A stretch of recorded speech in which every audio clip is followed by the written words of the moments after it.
Passenger refuses seat. Next to black CEO and her one call changes everything. The cabin lights were dimmed to a calm that felt rehearsed, a soft glow on leather headrests and silver buckles. Outside, storm clouds pressed low over runway 14 like a heavy lid, and the rain came in needles that stitched the windows to the night. Flight attendants moved with quiet choreography, clicking overhead bins shut. The captain's voice hummed through the speakers. "Short delay for sequencing. Sit back and relax." Row 3 was already full of impatience. A woman in a cream blazer, perfume like white flowers and a jaw set for battle, stood in the aisle and refused to sit.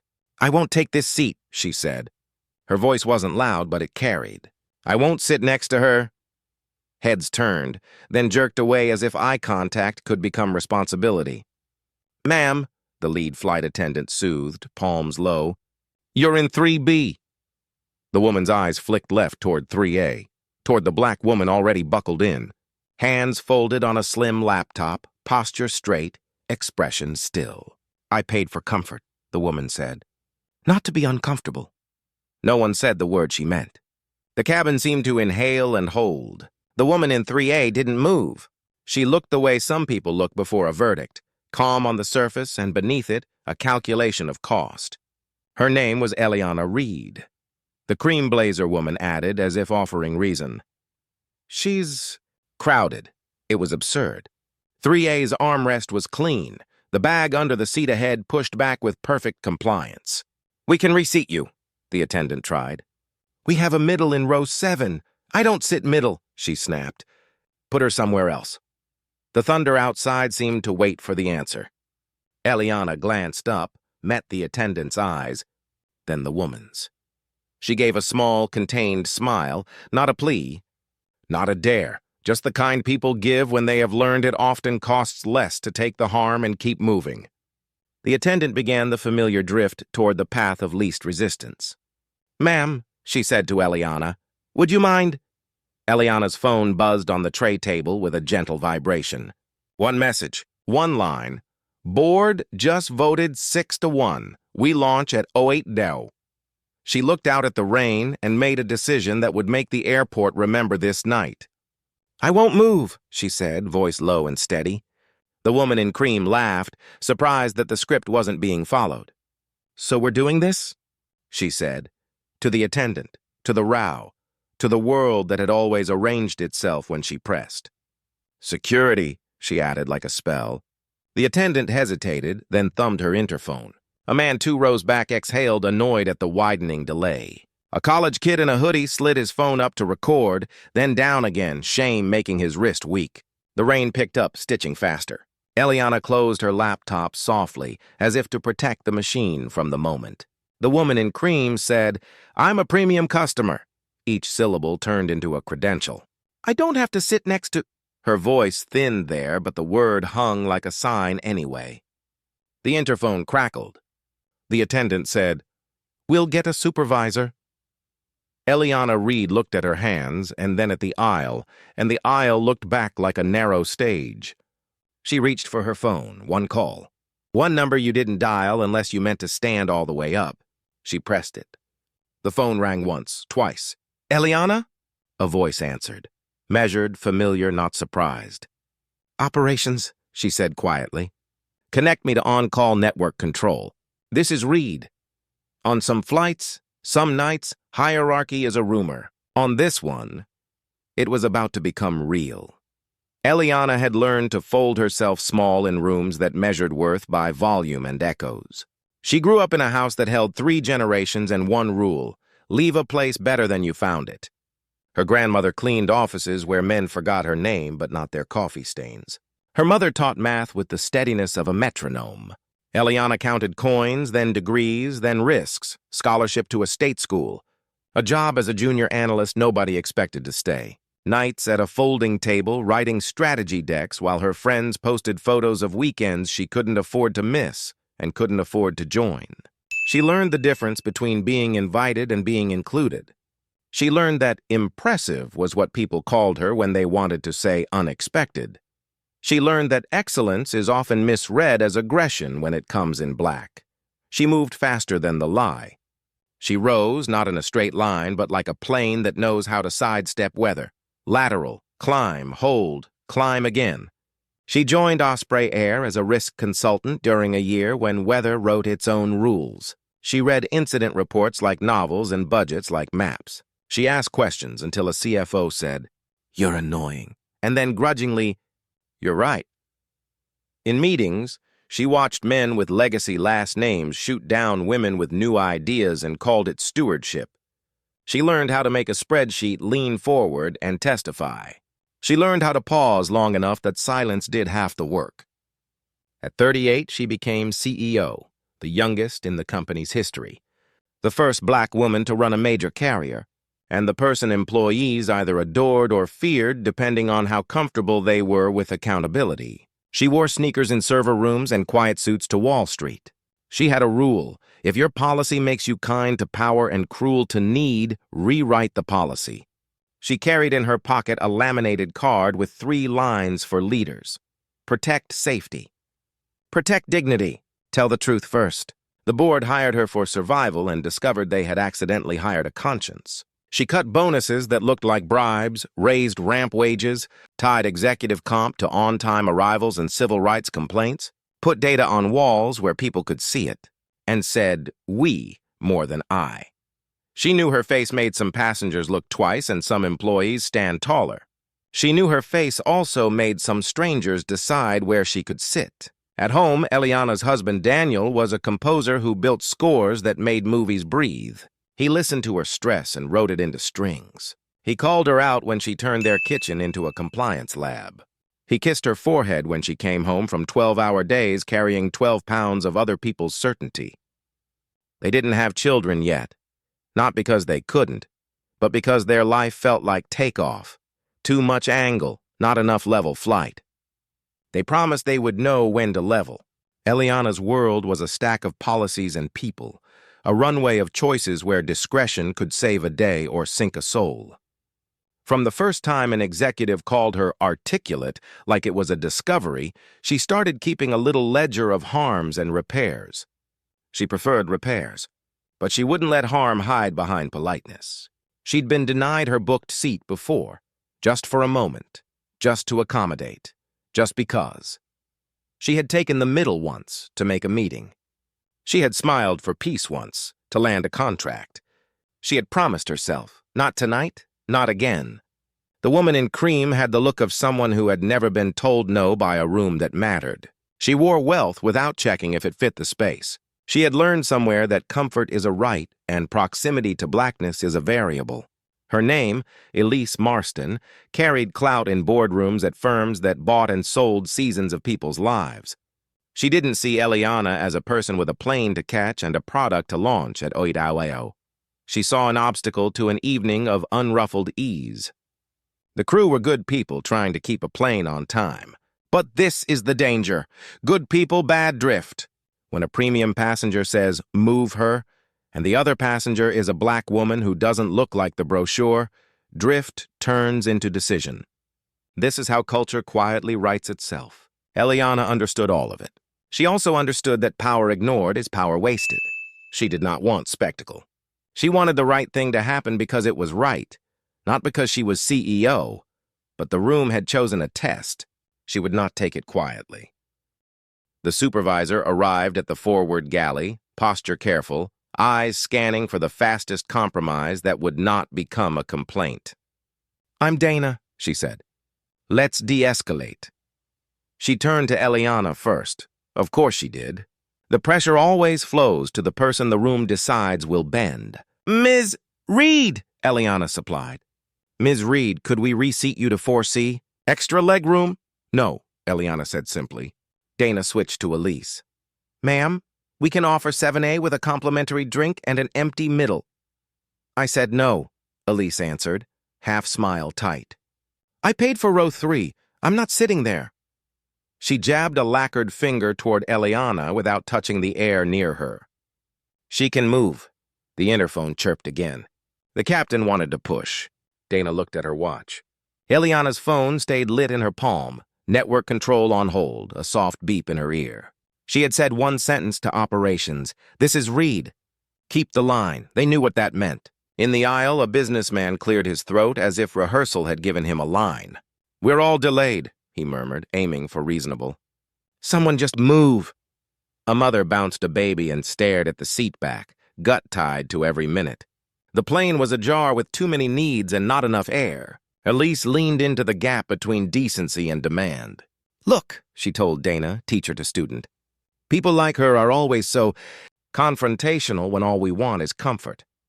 The word people did the thing it always does. It sorted and filed and closed the drawer. Eliana's eyebrows lifted a fraction. Dana flinched. "Ma'am," Dana said, "we can't ask someone to relocate based on—" She couldn't finish the sentence. That was part of the drift, the refusal to say the thing plainly so no one had to own it. Eliana took the phone from her ear and said, still even, "Dana, what's the policy?" The supervisor blinked. "We don't reseat passengers to accommodate discriminatory requests." "Good," Eliana said. "Follow it." Elise laughed, delighted, incredulous. "Is this performance?" she asked. "You can perform on your time. I have a connection." The cabin rustled, the sound of 100 tiny capitulations. Dana looked at the door where a gate agent waited with a headset, hope fading. "Security," Elise said brightly, and this time it landed. 2 airport officers appeared in the galley a minute later, hands open, faces staged for neutrality. "Problem?" one asked, trained to hear compliance before context. Elise pointed without pointing. "She's refusing to move," she said, like a witness offering facts. The officer turned to Eliana. "Ma'am?" Eliana didn't stand. She didn't raise her voice. "I'm in my assigned seat," she said. "A passenger refuses to sit next to me. The policy prohibits reseating based on discriminatory preference. I expect the policy to be followed." The officer's gaze slid to Dana for a cue. Dana swallowed. Everyone could feel the fulcrum. Eliana lifted the phone again. "Network," she said into it, so quietly that only the nearest seats heard. "Reed, effective immediately. Hold flight 2127 at gate. I want network control to open a culture incident file. Notify SOC, in-flight, and comms. Reason: suspected discriminatory reseat request and failure to follow policy risk." The officer blinked, finally locating a name. "Reed as in—" Eliana looked up. "Yes," she said. "As in that Reed. No gloating, no heat. Just fact." Dana's eyes widened, then steadied. A good supervisor doesn't crumble, she recalibrates.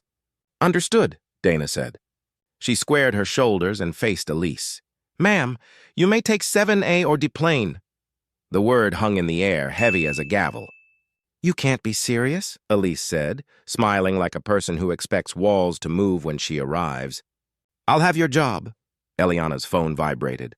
A text from SOC. Incident file opened. "Your call."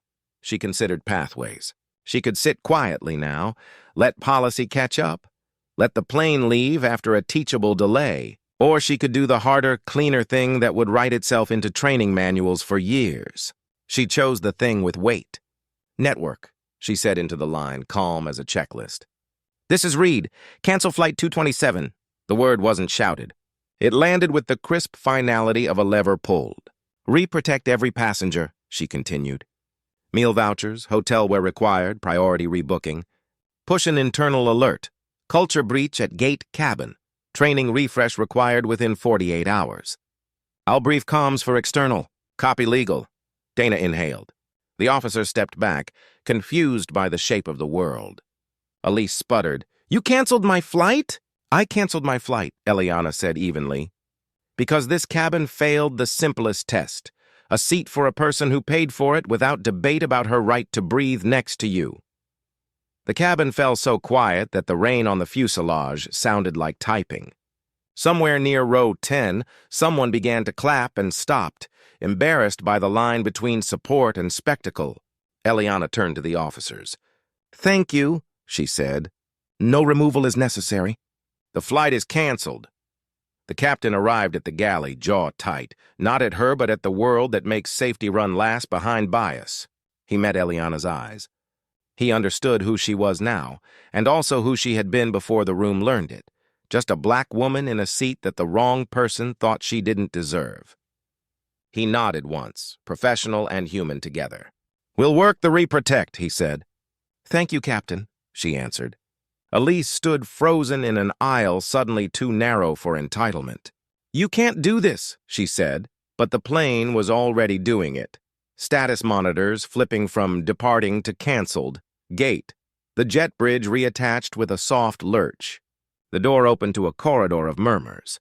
Passengers began to gather their things with the annoyed gentleness of people who know the story they'll tell later and want it to make them look fair. Dana stood tall at the threshold.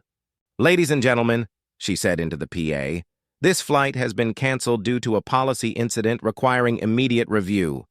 Agents will meet you at the gate with rebooking and vouchers. We apologize for the inconvenience and will take accountability in person."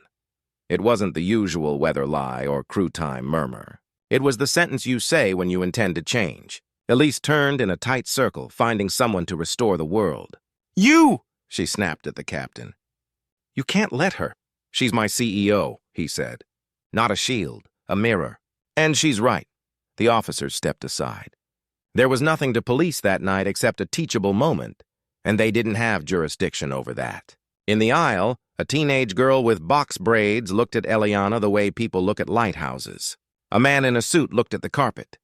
The mother with the baby pressed a kiss onto a small forehead and whispered, "We'll get there," and knew that sentence meant more than tonight's hotel. Eliana waited until most passengers had moved off, then stood. She didn't make a speech. She spoke to the crew first. "You know the policy," she said level. "You almost followed it." "Almost is where harm lives." Dana nodded, eyes hot. "I knew," she said. "I failed to anchor." "You'll fix it," Eliana said. "You'll help fix others." She turned to Elise last because some lessons must live in the longest pause. "You will be rebooked," Eliana said. "You will sleep tonight. You will get where you're going. That's more grace than you offered me." Elise's cheeks flamed, words loaded but not chosen. "I'll file a complaint," she managed. "So will I," Eliana replied. "About you." She did not add a name. She didn't need to. Elise brushed past, hitting Eliana's shoulder with the smallest legal amount of force. It registered in the body and the ledger both. At the gate, operations had built a line of humans instead of stanchions. "We're sorry," an agent said to each person, not like a script, but like a start. "People complained because people do. People thanked them because people also do. Vouchers printed. Hotels arranged. New flights accepted." Someone murmured, "At least it's honest." Someone else said, "About time." Eliana stepped to the side and called communications. "We'll own this," she said. "Draft. We canceled a flight tonight to address a failure to follow our anti-discrimination policy. We are reprotecting customers and retraining teams. Dignity is not a variable. It's our standard. Keep it short. No euphemisms." Com said, "Legal will." "I'll clear it," she replied. "Post with my name." She texted the board. "Use the lever. Culture pivot in progress. Expect noise. We'll back it with action." One reply came fast. "Proud." Another, "Press will be rough." She answered both with the same sentence. "We tell the truth first." In the terminal, a handful of passengers approached her quietly. "Thank you," said the teenage girl, breathless. "I'm flying to a robotics meet," she added, as if that justified her existence in row 22. "You belong in any row?" Eliana said. A ramp worker lifted a thumb from the jetway door, a small salute that meant more than words. The captain stood with his crew at the gate until the last rebooking processed, the kind of leadership that happens without a camera. Elise simmered near a customer service desk, demanding a manager, a district manager, a deity. She spoke in tones designed to bend retail. Tonight, retail didn't bend. A manager calmly repeated, "We do not receipt to accommodate discriminatory requests." The sentence became a brick in a wall that should have existed all along. News broke online before midnight because phones are faster than memos. Eliana didn't read comments. She wrote instructions. "Tomorrow," she told operations, "we audit the last 90 days of receipts flagged as customer preference. Cross-check with incident forms. Pull demographic indicators where available. If we find drift, we publish it." That's Bold, someone said. It's necessary, she answered. We stopped pretending bias is a rumor. By morning, the message was everywhere that mattered inside the company. A CEO had canceled a flight because one person tried to weaponize discomfort, and a crew almost let bias borrow policy's name. The internal mailer arrived at 06 Datter with a subject line that didn't hide. Dignity policy, immediate enforcement, and training. Eliana's note was short. We do not move people to accommodate prejudice. If you feel pressure from a customer, call a supervisor and the culture line. If you feel pressure from speed, remember, speed is not our God. Protect safety. Protect dignity. Tell the truth first. Training changed. Slides that used to say use your judgment now said, follow this tree. The tree began with a question many missed before. Is the request discriminatory? If yes, the branch ended. Do not accommodate. Document. Support the targeted passenger. Case studies used real words, not difficult seatmate. Passenger refused to sit next to a black traveler, not heated exchange. Staff sought to reassign the black traveler to de-escalate prejudice. Instructors didn't flinch. People shifted in their chairs and then sat up straighter. The 90-day audit returned with numbers that didn't flatter. In 14% of customer preference receipts, the displaced passenger was a person of color in a seat next to a white passenger. In 63% of those, the staff had moved the target rather than the requester. The company published the numbers, not because they looked good, but because they were true. We will drive this to zero, Eliana said on a live stream Q&A with gate and cabin crews. Someone asked, what if the person complaining is important? Eliana smiled without humor. Everyone on the manifest is important, she said. If a VIP needs a seat that doesn't exist without harm, the answer is no. The airline created a dignity desk on the ops floor. 2 people per shift with the authority to back a supervisor who said, we won't do that. They wrote templated language for agents that didn't apologize for refusing prejudice. It explained the policy like a seatbelt, universal, non-negotiable, made for safety. Within 6 weeks, the dignity desk was mostly quiet. Not because nothing happened, but because people learned to own the sentence at the gate. Complaints changed shape. Fewer about they moved me, more about weather and luggage, the honest frictions of travel. Elise filed her complaint. Legal read it, documented it, archived it with a notation, denied on basis of policy. She was rebooked, flown, and delivered to wherever she was going with less power than she started with. The power to assume the world would move for her discomfort. Eliana received hate mail, praise mail, think pieces calling her reckless, and others calling her necessary. She read none closely. Daniel filtered most of it, printing 2 letters, one from a retired teacher who wrote, I flew for the first time in years last week. Sat beside a woman who looked like me. No one asked either of us to move. I cried after we landed, and I'm not embarrassed. The other from a first officer who wrote, I didn't realize how often we asked the targeted person to fix the problem. Not anymore. Thank you for saying the quiet part into a microphone. Eliana went back to work that looked smaller and was actually the work. Fuel hedges, maintenance budgets, a union negotiation that needed respect more than money, a meeting where she changed NPS on a slide to people. She rode jump seats and sat in gate areas where no one recognized her. She watched an agent refuse a bad request with a tone that made it clear the company's spine had calcified. We can seat you in 15C or 21A, the agent said to someone trying to rerun Elise's playbook. We won't move the other passenger.